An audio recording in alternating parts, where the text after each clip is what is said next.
कैसे हैं सभी छात्रों छात्राएं। चलिए, मैं आपका अपना टीचर गुलशेर गौड़। आज आप लोगों को पता है कि आज फ्राइडे है। हम आप लोगों के लिए टेस्ट लेकर आते हैं 2 क्लास, और आज का जो हमारा टेस्ट है वो है करंट अफेयर पर आधारित। ठीक है, आप करंट अफेयर के 20 क्वेश्चन बहुत अच्छी तरीके से तैयार करें।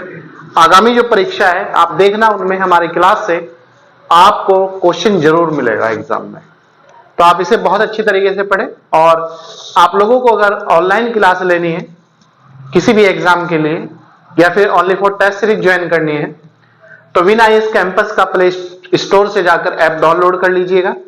वहां आपको फ्री ऑफ कॉस्ट टेस्ट प्राप्त किया जाएगा, और फ्री ऑफ कॉस्ट टेस्ट एक आपका डल चुका है, टेस्ट नंबर 1। वो है आपका इंडियन कॉन्स्टिट्यूशन पर आधारित 20 नंबर का टेस्ट है। आप उसे जाके वहां से win IAS campus app download करके प्ले स्टोर से आप उसे फ्री ऑफ कॉस्ट कर सकते हैं, और उस पर डिस्कस मंडे में आयोजित होगी। ठीक है, तो चलिए आइए देखते हैं। पहला क्वेश्चन है हमारा, अभी हाल ही में अंतर्राष्ट्रीय प्रकाश दिवस, इंटरनेशनल प्रकाश दिवस कब मनाया गया है? किस तिथि को इंटरनेशनल प्रकाश वर्ष डे मनाया जाता है? 15 मई, 16 मई, 14 अप्रैल, नन ऑफ दीज, कोई नहीं। तो बताइए, यह मनाया जाता है आपका, याद रखना, 16 मई को। यह अभी हाल ही में मनाया गया है अंतर्राष्ट्रीय प्रकाश दिवस। ठीक है, 16 मई। क्वेश्चन नंबर 2, कौन सा देश हाल ही में भारत से 5 लाख टन गेहूं का आयात करेगा? मतलब किस देश को भारत 5 लाख टन गेहूं देगा? आयात, वो देश आयात करेगा और भारत उस देश को निर्यात करेगा। अगर भारत किसी देश को भेजता है कोई वस्तु, वो होता है निर्यात, और अगर कोई देश भारत से मंगाता है वो होता है आयात। या भारत किसी देश से अगर कोई वस्तु मंगाता है वो आयात होगा। ठीक है, तो कौन सा ऐसा देश है जो भारत से 5 लाख टन गेहूं का आयात करेगा? रूस, यूक्रेन, मिस्र, चीन। वो कंट्री है मिस्र। इसने अभी हाल ही में भारत से 5 लाख टन गेहूं का आयात करने की घोषणा की है। ठीक है, question number 3, Ramgarh Vishdhari tiger reserve, Ramgarh Vishdhari tiger reserve को भारत का 52वां टाइगर रिजर्व घोषित किया गया है। यह किस राज्य में? ठीक है, याद रखना, रामगढ़ विषधारी टाइगर रिजर्व को भारत का 52वां टाइगर रिजर्व घोषित किया गया है। क्वेश्चन यह भी आ सकता है, किस टाइगर रिजर्व को भारत का 52वां टाइगर रिजर्व घोषित किया गया है? रामगढ़ विषधारी टाइगर रिजर्व को। या फिर क्वेश्चन यह भी आ सकता है कि रामधारी टाइगर विश्व रिजर्व जो है अभी हाल ही में जो घोषित किया गया है वो कौन से नंबर का है? वो है 52 नंबर का। या फिर वो किस राज्य में है? यह है आपका गुजरात, उत्तर प्रदेश, राजस्थान, छत्तीसगढ़। यह है आपका राजस्थान राज्य में। ठीक है, क्वेश्चन नंबर 4, किसे बैंक ऑफ इंग्लैंड का सदस्य बनाया गया है? अभी हाल ही में किसे बैंक ऑफ इंग्लैंड का सदस्य बनाया गया है? राजीव बजाज, डॉक्टर स्वाति ढिंगरा, अनूप साहा, या फिर नन ऑफ दिस? बताइए किसे बनाया गया है? यह बनाया गया है डॉक्टर स्वाति ढिंगरा को। बी आंसर हो जाएगा हमारा। ठीक है, क्वेश्चन नंबर 5, हाल ही में किस राज्य द्वारा ई अधिगम योजना शुरू की गई है? ई अधिगम योजना शुरू की गई है, किस राज्य द्वारा शुरू की गई है? ए उत्तर प्रदेश, पंजाब, हिमाचल, या फिर हरियाणा? यह शुरू की गई है ई अधिगम योजना हरियाणा राज्य द्वारा। हरियाणा की जो राजधानी है वो है चंडीगढ़। क्वेश्चन नंबर 6, प्रधानमंत्री नरेंद्र मोदी द्वारा किस देश के साथ हाल ही में 6 समझौतों पर हस्ताक्षर किए गए? याद रखना, 6 समझौते प्रधानमंत्री द्वारा किस देश के साथ किया गया, या कितने समझौते हाल ही में इस देश से इस देश के साथ कितने हुए? 6 समझौते। ए श्रीलंका के साथ, चीन के साथ, या फिर नेपाल के साथ? बताइए किस देश के साथ 6 समझौते हुए हाल ही में? ये हुए नेपाल के साथ। याद रखना किसने किए? प्रधानमंत्री नरेंद्र मोदी ने। कितने समझौते किए? 6 समझौते। क्वेश्चन नंबर 7, नेपाल की संसद को क्या कहा जाता है? नेपाल की जो संसद है उसका क्या नाम है? संसदीय, नियाग्रा है, या राष्ट्रीय पंचायत है? बताइए क्या है? बताओ नेपाल की संसद को क्या कहा जाता है? नेपाल की जो संसद को कहा जाता है वो कहा जाता है राष्ट्रीय पंचायत। ठीक है। Question number next, Surya Kiran नामक अभ्यास, जो सूर्य किरण अभ्यास हुआ था अभी हाल ही में, किस किस देश के मध्य आयोजित हुआ है? या फिर क्या है सूर्य किरण? एक अभ्यास है। किस किस देश के मध्य हुआ? ए भारत रूस, बी भारत फ्रांस, नेपाल भारत।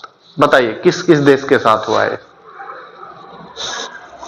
यह हुआ है आपका सूर्य किरण जो अभ्यास है, यह हुआ है आपका भारत और नेपाल के बीच। क्लियर है? अब नेपाल से 3 क्वेश्चन बनते हैं आपके एग्जाम में। 6 समझौते मोदी ने नेपाल के साथ किए। नेपाल की संसद का जो नाम है वो है राष्ट्रीय पंचायत। सूर्य किरण जो अभ्यास है वो भारत और नेपाल की सैनिकों के मध्य हुआ। ठीक है। नेक्स्ट है जीएसटी। जीएसटी की फुल फॉर्म है गुड सर्विस टैक्स। के पंजीकरण कराने में कौन सा राज्य प्रथम स्थान पर है? मतलब किस राज्य का लोग इतने एक्टिव है कि वो जीएसटी का पंजीकरण कराने में, कारोबार शुरू करने से पहले बड़ी मात्रा में पंजीकरण करा रहे हैं, और वो राज्य प्रथम स्थान पर चले गए हैं? ए उत्तराखंड, उत्तर प्रदेश, महाराष्ट्र, बी है बी व सी दोनों, मतलब यूपी भी और महाराष्ट्र भी। कौन सा ऐसे राज्य है? ये है हमारे उत्तर प्रदेश भी और महाराष्ट्र भी, ये दोनों ऐसे राज्य है जहां पर जीएसटी कराने के में ये प्रथम स्थान पर है। तो आंसर हो जाएगा हमारा डी। क्लियर है? क्वेश्चन नंबर 10, हाल में किस संस्थान ने national data and analytical platform, एक बार फिर देख लीजिएगा, किस संस्थान ने national data and analytical platform launch किया है? किस संस्थान ने national data and analytical platform launch किया है? नीति आयोग, राष्ट्रीय विकास परिषद, या फिर गृह मंत्रालय? बताइए किस संस्थान ने लॉन्च किया है? यह लॉन्च किया है नीति आयोग। नीति आयोग को हिंदी में राष्ट्रीय भारत परिवर्तन संस्थान कहा जाता है, और नीति आयोग की फुल फॉर्म है NITI, नीति नेशनल इंस्टीट्यूशन ट्रांसफॉर्मिंग इंडिया। ठीक है। इसके बाद नेक्स्ट क्वेश्चन है हमारा, अन्ना कबाले-दुबा किस देश से है जो विश्व की सबसे सर्वश्रेष्ठ नर्स बनी है? ये चर्चाओं में है अभी हाल ही में अन्ना कबाले-दुबे।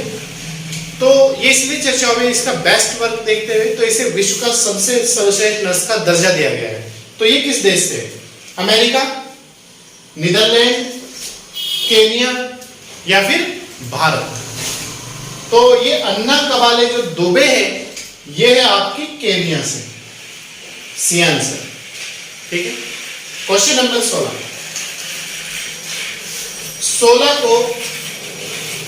16 मई को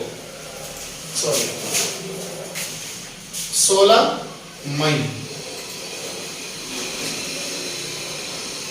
को किस राज्य ने अपना स्थापना दिवस मनाया है? तो याद रखना 16 मई को किस राज्य ने अपना स्थापना दिवस मनाया है?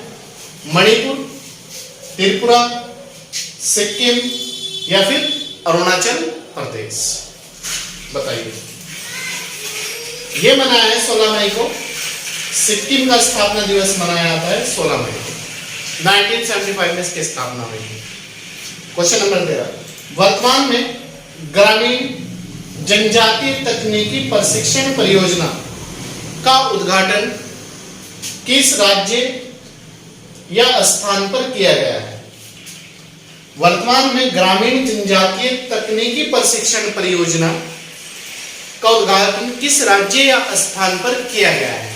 ए अहमदाबाद, शिमला, भुवनेश्वर, भोपाल। बताइए कहां पर किया गया है? यह किया गया है भोपाल में। भोपाल मध्य प्रदेश की राजधानी है, आप याद रखना। भुवनेश्वर उड़ीसा की राजधानी है, शिमला हिमाचल प्रदेश की राजधानी है और अहमदाबाद गुजरात की राजधानी है। ठीक है। क्वेश्चन नंबर 14, हाल ही में वैज्ञानिकों ने किस राज्य में मैड सोइडे सांप के जीवाश्म की खोज की है? वैज्ञानिकों ने किस राज्य में मैड सोइडे सांप के जीवाश्म की खोज की है? जम्मू कश्मीर, दिल्ली, लद्दाख या फिर आंध्र प्रदेश? बताइए। यह की गई है लद्दाख में। ठीक है। क्वेश्चन नंबर 9, अभी ये केंद्र शासित प्रदेश है, अभी नया केंद्र शासित बना है जम्मू कश्मीर और लद्दाख। जम्मू कश्मीर के 2 हिस्से कर दिए, लद्दाख और आपका Jammu Kashmir. Question number 9, Hemis national park या हिमिस, कभी कभी एग्जाम में हिमिस आता है लिखा हुआ, हिमिस या हेमिस नेशनल पार्क स्थित है? ये ऑप्शन लद्दाख, अरुणाचल प्रदेश, तमिलनाडु या फिर उत्तराखंड? बताइए हिमिस नेशनल पार्क कहां पर है? ये है आपका लद्दाख। ये आंसर हो जाएगा। क्वेश्चन नंबर 16, हाल ही में किसने महिला T20 चैलेंज टूर्नामेंट के लिए टाइलर स्पॉन्सरशिप जीती है? किसने महिला T20 चैलेंज टूर्नामेंट के लिए टाइलर स्पॉन्सरशिप जीती है? बताइए। महिंद्रा ने, गूगल ने, ये गूगल है, याहू ने या फिर माई 11 सर्किल ने? बताइए किसने जीती है? महिंद्रा, गूगल, याहू, माई 11 सर्किल। ये जीती है माई 11 सर्किल ने। डी आंसर हो जाएगा। ठीक है। क्वेश्चन नंबर 17, वर्तमान में ही स्कॉट्स की मेजबानी कौन करेगा? स्कॉट्स की मेजबानी कौन करेगा? पेरिस, लंदन, नई दिल्ली या फिर मॉस्को? बताइए कौन करेगा? स्कॉट्स की जो मेजबानी करेगा वो भारत करेगा और नई दिल्ली में आयोजित होंगे। भारत की राजधानी है नई दिल्ली, फ्रांस की राजधानी है पेरिस, ब्रिटेन की लंदन है और रूस की मॉस्को है। क्वेश्चन नंबर 18, वर्तमान में खबरों में रहा चटगांव बंदरगाह किस देश में स्थित है? चटगांव बंदरगाह किस देश में स्थित है? चीन, पाकिस्तान, बांग्लादेश या फिर श्रीलंका? बताइए कहां पर स्थित है? यह स्थित है आपका बांग्लादेश में। ठीक है। क्वेश्चन, बांग्लादेश चटगांव जो है कालीन के लिए प्रसिद्ध है और मिट्टी के बर्तनों के लिए प्रसिद्ध है। ठीक है। और बांग्लादेश की जो राजधानी है वो है Dhaka. Next question number 19, Bangladesh की सबसे लंबी नदी कौन सी है? सबसे लंबी नदी कौन सी है बांग्लादेश की? पद्मा, जमुना या फिर सुरमा नदी? बताइए बांग्लादेश की सबसे लंबी नदी। यह है आपकी सुरमा नदी। सबसे लंबी जो नदी है बांग्लादेश की सुरमा नदी है। और यमुना नदी को बांग्लादेश में जमुना के नाम से जाना जाता है और गंगा नदी को बांग्लादेश में पद्मा कहा जाता है। ठीक है। क्वेश्चन नंबर 20, नाटो की स्थापना 1949 में की गई थी। इसका मुख्यालय कहाँ पर स्थित है? नाटो जो वो है आपका, इसकी स्थापना 1949 में हुई थी। तो इसका मुख्यालय कहाँ पर है? Sweden, Belgium, Washington DC. इसका जो मुख्यालय है नाटो का वो है स्वीडन। ठीक है, तो दोस्तों ये था आज का हमारा करंट अफेयर का 20 नंबर का टेस्ट। आप इसे बहुत अच्छी तरीके से पढ़े। आगामी जो परीक्षा है आप देखना, उसमें आपको कम से कम 3 से 4 क्वेश्चन इसी क्लास से मिल जाएंगे। आप ऑनलाइन अगर क्लास लेना चाहते हैं तो विनाइस कैंपस का प्ले स्टोर से जाकर ऐप डाउनलोड कर लीजिएगा। आपको वहाँ ऑनलाइन फ्री टेस्ट उपलब्ध कराया जाएगा। और बाकी ऑनलाइन क्लासों पे छूट चल रही है 50% की। अगर आप किसी भी एग्जाम के लिए ऑनलाइन तैयारी करना चाहते हैं तो आप लोगों का स्वागत है, वेलकम है, आप लोगों का हार्दिक अभिनंदन है। और अगर आप YouTube पर भी आपको कंटिन्यूटी के साथ 2 क्लास उपलब्ध होती है, शनिवार, फ्राइडे, शनिवार और Sunday test and current affair की क्लास उपलब्ध होती है। तो आप YouTube से भी कंटिन्यूटी के साथ क्लास से जुड़ सकते हैं। और बाकी अगर आप हमारे YouTube चैनल पर नए हैं तो सब्सक्राइब कर लीजिएगा, लाइक और शेयर जरूर कीजिएगा। और अगर पुराने हैं तो कंटिन्यूटी के साथ जुड़े रहिएगा, ज़्यादा से ज़्यादा लोगों को जोड़ने का प्रयास करिए। चलिए, थैंक यू।